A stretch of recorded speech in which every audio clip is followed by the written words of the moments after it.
Bonjour et bienvenue pour ce nouveau journal de la paracha de la semaine, Parashat Béalotra, en exclusivité pour Torah Box. CGT maintient la pression. Le jeune handicapé gagne le concours halachique de Noam. L'heure de vérité pour le ministre Lieberman. Depuis 3 mois, la France est au ralenti. La faute à un homme principalement, Philippe Martinez, le nouveau président de la CGT, qui a remplacé Bernard Thibault, et qui ne gâche pas son plaisir. Alors cette semaine, la première rencontre entre lui et le ministre du Travail. Alors il faut savoir quand même, c'est un affront extraordinaire. Il a refusé depuis des mois de rencontrer Madame El Khomri pour parler de sa réforme. Donc du coup, on assiste à une grève lancinante dans les transports, des manifestations à répétition, les raffineries bloquées, et la France qui est mise à mal par la volonté d'un homme de baisser les bras pour un amendement. Pour ceux qui n'ont pas trop suivi, c'est l'article 10. En réalité, le principe de la réforme du travail, c'était de limiter la casse en cas de licenciement et d'indemnité prud'homale trop élevée. Donc en fait, la première idée de base, c'était de dire on va permettre plus de dialogue social et plus de rapidité dans ce dialogue. Et derrière, plus de flexibilité pour les entreprises dans un pays qui est un petit peu sclérosé. Maintenant, entre-temps, la réforme qui devait être profonde, qui a été soutenue par la droite française, qui a été soutenue par les patrons, a fait pchit, pour reprendre le bon mot de Jacques Chirac. Et aujourd'hui, on se retrouve avec une réforme filiforme qui continue à être refusée par les syndicats, notamment pour cet article 10 qui dit qu'on pourrait faire des référendums sociaux à l'intérieur des entreprises sans passer par les syndicats majoritaires. Et là, évidemment, vous comprenez tous qu'on remet en cause le pouvoir des syndicats, qui est un pouvoir très fort en France, puisque tout celui les délégués syndicaux ne peuvent pas être envoyés, ils sont payés leur jour de grève, etc. etc. Et donc, du coup, quel est le rapport avec notre paracha? Il est marqué dans la paracha que Béalotra est un Nérot. Aaron, il a allumé les Nérotes. Alors, comment il a allumé les Nérotes? Il y avait 7 branches, 3 branches tournées vers le centre, 3 branches tournées vers le centre, donc 3 mèches tournées vers le centre et une mèche centrale. On explique qu'on allumait comme ça pour montrer qu'en réalité, on n'avait pas besoin de la lumière. Et voilà comment Aaron s'est retrouvé à allumer la lumière. Le Zohar d'expliquer qu'il n'a jamais laissé le soin à ses fils de faire cette mitzvah. Et il y a marqué Veloshina et Aaron. Et Aaron, il n'a pas changé d'un poil ce que Akadosh Baruch Hu, via Moshe, lui a demandé lors de cet allumage. Alors tout le monde pose la question. Il dit, mais est-ce vraiment un shevar? Est-ce vraiment une louange de dire qu'Aaron n'a pas appliqué à la lettre la mitzvah qui lui était demandée? Aaron, il a perdu ses fils et il a marqué Vaïdom à Aaron. Aaron, il n'a pas dit un mot. Il n'a pas une once de rébellion.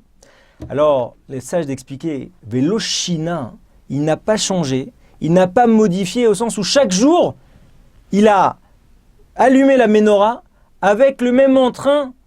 Il a allumé le candélabre avec l'entrain du premier jour. C'est ça, Veloshina. Et c'est ça qu'on voit de Philippe Martinez.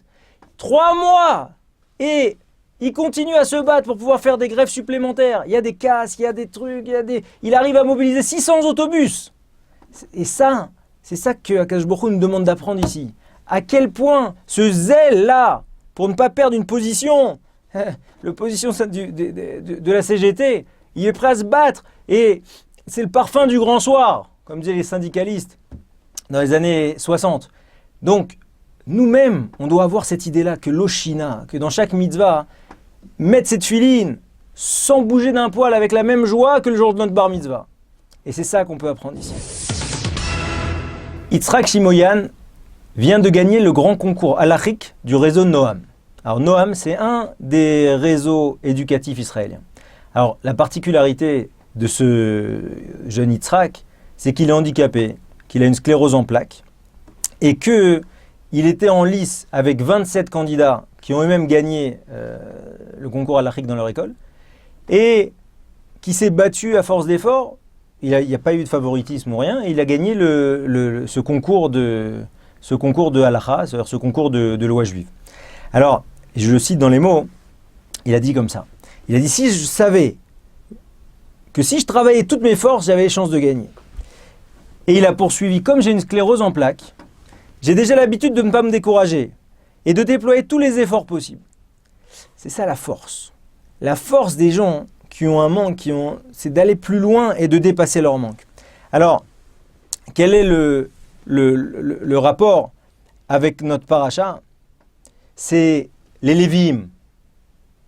Les Lévi'im, ils ne devaient pas être concernés par le service. En réalité, le service devait être appliqué par les premiers-nés. Mais du fait que les premiers-nés ont fauté au moment du veau d'or et que les Lévi'im ont dépassé leur nature en n'y allant pas, alors ils ont mérité d'être les dépositaires aujourd'hui du service, les Lévi'im et des Lévi'im, les Kohanim.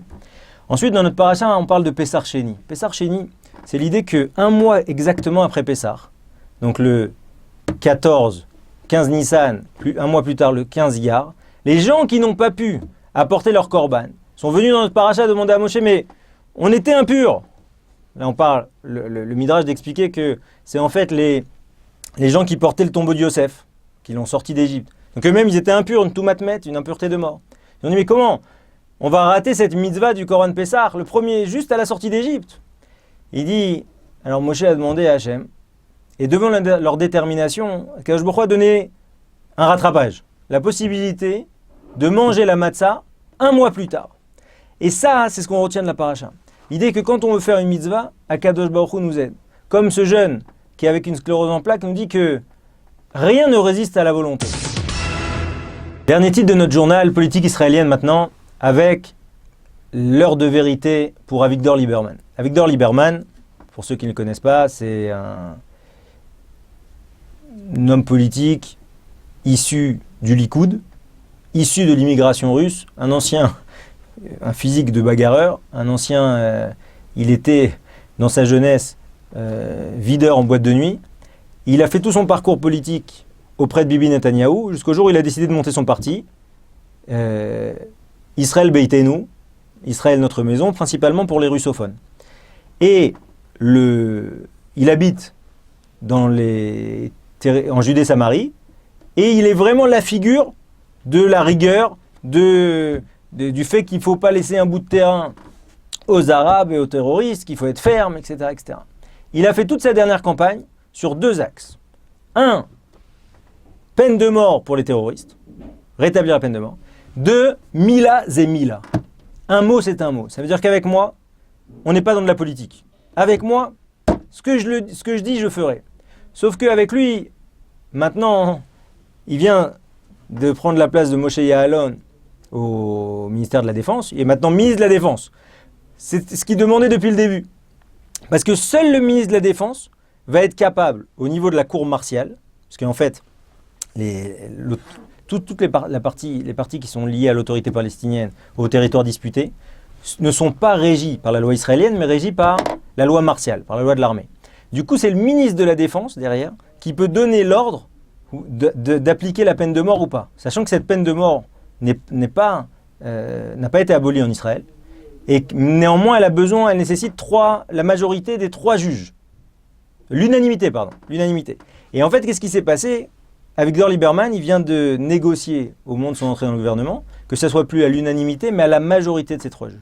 Or, c'est vrai qu'historiquement, notamment suite au massacre d'Itamar, on a eu la majorité des 3 juges. Maintenant, le problème, c'est qu'on peut avoir la majorité des 3 juges. Si derrière, le ministère de la Défense, le ministre de la Défense, ne vient pas tamponner le fait qu'on peut appliquer cette peine de mort, elle ne peut pas être appliquée. Donc maintenant, on est vraiment à un moment critique. Malheureusement, Avigdor Lieberman vient de connaître son premier attentat terroriste à Tel Aviv en tant que ministre de la Défense. Et tout le monde lui demandait, alors, Mila c'est Mila, un mot c'est un mot. Donc comment maintenant tu vas vraiment appliquer ce que tu as demandé? Dans notre paracha, on retrouve cette idée. C'est que depuis Bamidbar, on a expliqué comment dans le désert, les tribus se déplaçaient. Et là, on va expliquer dans la paracha de cette semaine l'érection du Mishkan et les nuées.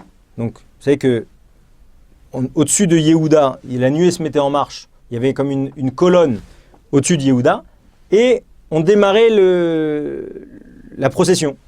Et du coup, c'est précisément ce qu'explique la paracha, hein, à savoir que la nuée va se mettre au-dessus de Yehuda, Moshe Rabbeinu va dire on y va, et là c'est parti. Yehuda, Issachar, Zvulun, ce qui marchait par 3 tribus. Ensuite, on démarre, on commence le démontage. Merari, Gershon. Et ensuite, on avance avec Reuven. Et ensuite, Kehat, etc., etc., etc. La Torah vient expliquer que c'est bien d'avoir des plans, c'est bien de définir une stratégie, mais il faut aller au bout. On ne validera réellement que la réalisation finale. Ce qu'on se souhaite à tous, d'aller chacun au bout de nos idées, des idées bien travaillées, bien réfléchies. Qu'Akadosh Baruch Hu accorde à Am Israël un très bon Shabbat.